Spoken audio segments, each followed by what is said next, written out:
Like, I've had experiences where I'll be talking about, oh, the spirit realm, and people are like, girl, if you don't shut up, like, what are you saying?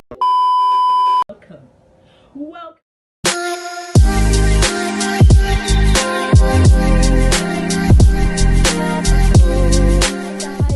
Welcome back to my YouTube channel. As you can see, the setting I'm sitting down is going to be a Bible study session. Yes, you already know. Welcome back to my YouTube channel, guys. On today's video, I will actually be talking about Job, like the story of Job. I honestly didn't plan to do this, but yesterday while I was reading the book of Job, I started jotting down things that I was learning from that book. Without wasting your time, let's go right into it. From the very first chapter, the first thing I learned is this: nothing happens without the knowledge of God. So God knows everything. Another thing I want to say underneath God knows everything is that the spirit realm predominates the physical realm. So things happen in the spirit first, or it's like finalized in the spirit realm before it manifests in the physical realm.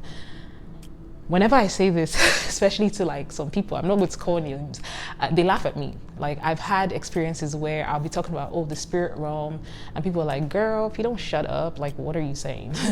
And so I know it's not everyone who believes about the existence of the spirit realm, and I'll just say this: the fact that we can't see the spirit realm, or the fact that, you know, except God opens your eyes, but the fact that we can't see the spirit realm does not mean that it doesn't exist. It's just like saying air does not exist because I can't see air.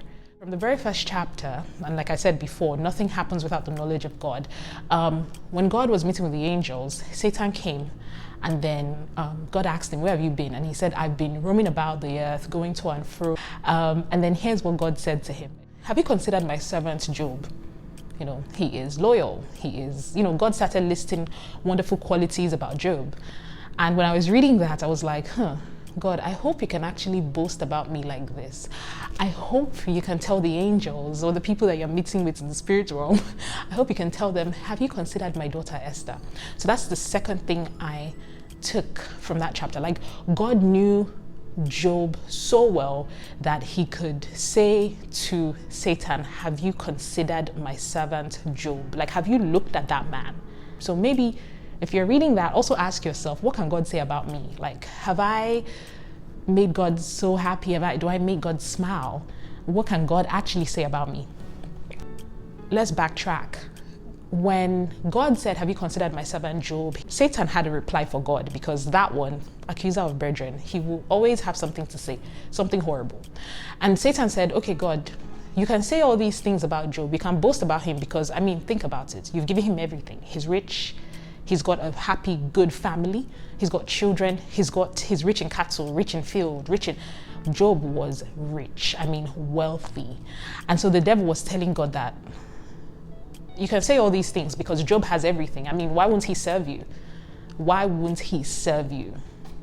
And so Satan now said this. He said, but listen, if you take away everything, take away the houses, take away the children, destroy everything, and let's see if you can still say the same thing about him.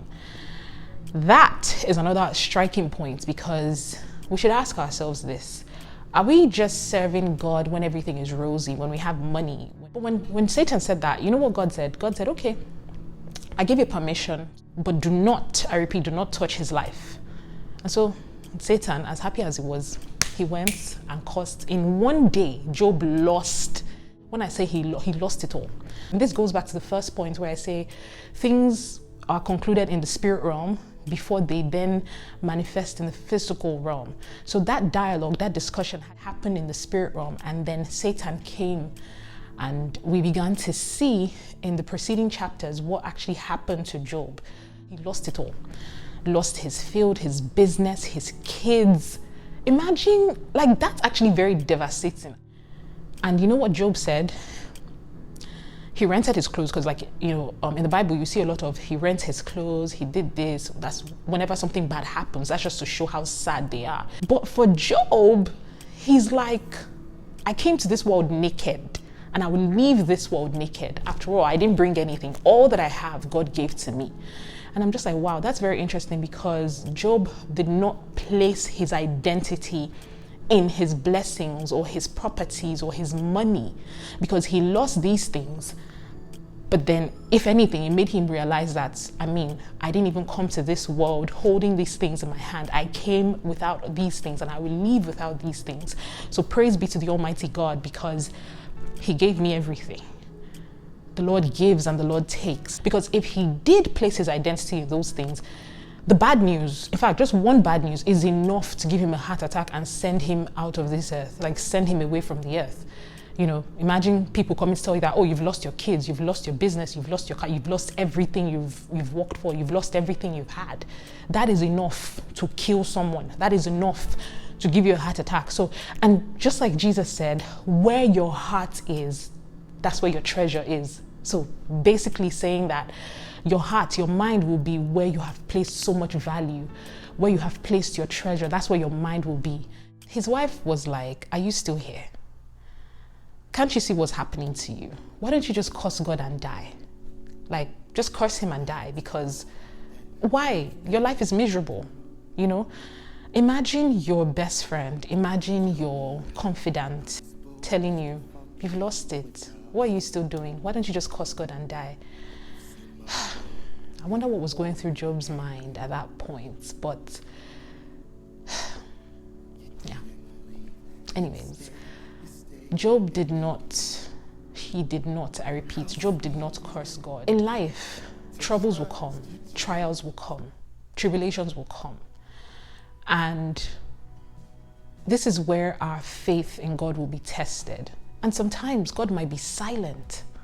Like, bad things are happening and it's like, God, where are you? A lot of us will be like, yeah, this Christianity thing is a scam. In hard times, that's when your faith will be tested. You might be going through a process, and it's in the process that true men are made. Would you still judge God as faithful even in moments where, it's like the whole world is against you? Would you still judge God faithful in moments where things don't just make sense? Or will you listen to the people who say, curse God and just end it because there's no point? Even in the book of Daniel, where the 3 Hebrew boys were thrown into the fire, trust me, God was silent in the whole process of King Nebuchadnezzar threatening them that, hey, I'm going to throw you into the fire. You better bow down and worship me. You better bow to the golden statue. You better, with all the threats and everything, God was silent. Even when they were taking them to be burnt in the fiery furnace, God was silent. They threw them into the fire. And guess what? God was with them. At first, it seemed like, God, where are you? You're not coming through. I'm going to die. Like, this situation is going to kill me. Like the book of Isaiah says, when you pass through the waters, I will be with you. When you pass through the fires, these things will come, but guess what? God is with you. In the process, he's making something out of you. You might lose things. It's going to be painful. Nobody's promising you a bed of roses, but all you need to do is check. Is Jesus Christ in the storm with you? If Jesus is in the storm with you, then relax, be still, and know that God is God. That at the end of the tunnel, there is light. You just have to hold on to God no matter what, even if he's silent, even if the devil brings thoughts like, why don't you just end your life? There's no point living. Like, you can't live like this. It's stupid. It's dumb.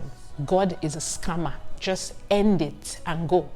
Even if the devil brings thoughts like that, you have to hold on to the word. You have to hold on to the God that you know, the God of the Bible, and say, even though he slay me, yet will I trust him. Because that was Job's words. Though he slay me, yet will I trust him. And so Job refused to curse God. At the end of everything, guess what? God restored unto Job more than he even had the first time. God restored his health. God gave him children. God restored all his businesses and gave him much more. God gave him much more than he had before. Twice of what he had before. God restored all. And for the children, the 3 Hebrew boys, when they threw them into the fire, God was with them. The fire did not consume them. They didn't even smell like the fire when they got out of the fire. And we're human beings, trust me. The thoughts will come the thoughts of running away, the thoughts of giving up, they will come. But hold on to God, because when He restores, He restores. Okay, so guys, if you have made it far to watching this video, I want to say a very big thank you. And please, if you have read the book of Job before, or you've heard the story, what did you learn from the book of Job? Please put it down in the comment section below. I will be more than happy to see. So thank you again for watching. God bless. I'm ever so safe here with you, Lord. I got grace everywhere I be, with blessings falling on me.